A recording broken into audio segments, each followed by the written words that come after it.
Welcome back to Veterans Corner. I want to thank Fraser Newcomb. What a great guy, Navy veteran, 84 years old. Like, can you imagine being 84 and going on tour from Nova Scotia across Ontario? Like, is that crazy? And now we have another great man on our set here. We have Dave from Creative Ironworks. Dave, thanks for being on the show today. Thanks, Jay. I'm so impressed with your work. Like, it's crazy. It's just like you have so many fabulous items. We are in your shop, but you know what? I want you to tell us a little bit of the background, a little bit of the makeup of your company, how long you've been doing it, and I know you're a big supporter of the troops. Oh, so yeah, please, Dave. Yeah, you tell us about your shop. Well, I was raised on a farm. My dad had a welding shop, and we had a lot of horses. I mean, we're Irish, so the Irish always got to. Okay. So all of this I picked up very young. And then when I could time to go to school, I became structural engineer. But it was an office job, and I can't work in the office. So after 17 months, I quit. And I come home, and my pop said to me, well, what are you going to do now? Well, I'm going to buy another truck and another portable welder, and I'm going to work for myself. But at that time, when I decided to work for myself, I went and took every salesmanship course I could.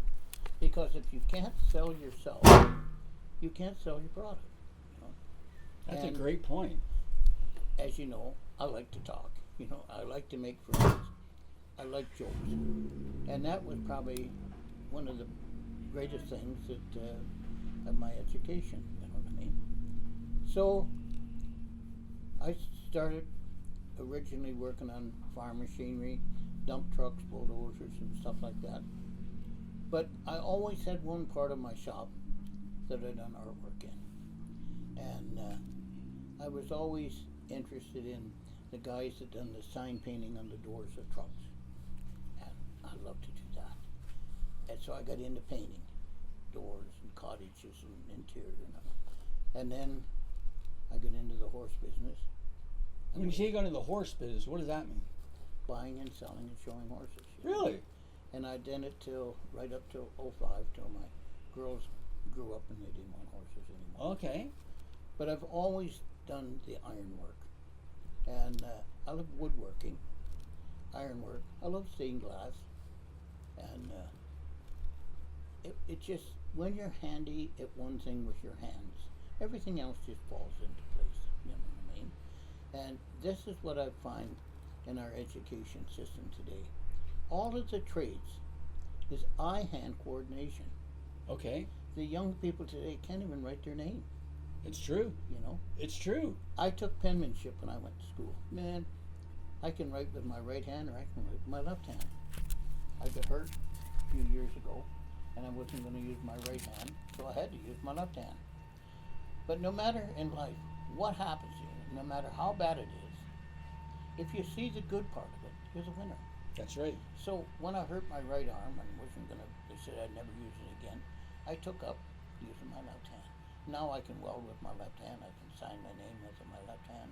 So let me ask you this. So you're a welder, Yeah. you're an engineer, Yeah. you're a painter, I like to paint doors on trucks and stuff like that. you're a woodsman, I like doing woodwork. woodwork, like that's a lot of talents. Well, I've had a lot of help down through my life. I haven't had an easy life. I've had a tough life, but I maintain you've got to, the most important thing that you've got to learn in life, and we got to teach our children, is how to give. Give of our time, give of our love, give of our knowledge, give of our money, give everything we have, and it comes back in the most mysterious ways. That's so true. Life has been a hard part of my life. Yeah. But I have never drank, I've never smoked, I've never done the drugs. Good for That's you. why I'm 80 years old and I'm still working. I was going to say, can we share how old you are? But you just did. I was 80 years old on April the 15th. Happy belated. You know. Yeah. And I've had some big issues. But I'm a praying man. Yeah. I'm not a holy roller. But no matter what faith you are, it's basically all the same. In every Bible, you're not supposed to kill. That's right. We're not supposed to steal. Yeah. You know what I mean? Yeah. And all of those things. And I think if you can live as close as you can to the Ten Commandments, it's not easy, by a long shot. That's right. And there's always the devil's got temptations there. And Let's do this. Why don't we take a break? Let's introduce the other star on the set here first. Who's this star right here? this is my dog, Althea. Althea, what a beautiful Althea dog. came to me 3 years ago. Really? Yeah, and she is chipped in Lebanon. She came into this country with 12 other dogs. Mm.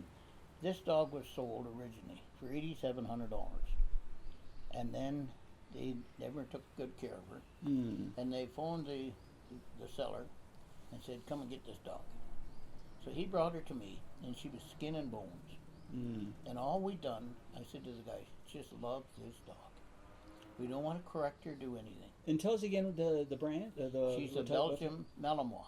Belgian yeah, wow. And you have 3 others. I had tried to get her bred once, and Yeah. she wouldn't take. And last year I got her bred, and last October she had 12 puppies. Wow. Out of the 12 puppies, 2 of them had both male and female genitalia. Ooh, So we Wow. eliminated them. She raised 10 puppies. really? But what I bred her to was to an Iranian Malinois that's a lot bigger than her. And these pups, the pups she had, I've had every kind of dog just about, but I never had pups before. Mm-hmm. This dog has taught me so much. It's just incredible. Beautiful. They're the best animals in the world, dogs. And You know? I saved one pup, and when she had the pups, I picked out what I thought was the best. But then, as he got a little older, I'd let him out and run all over my shop, eh? Yeah. And we had this little one pup, and he wouldn't bark. He would just whine and just follow me every place. I'd pick him up and pet him, and he just couldn't get in your pocket.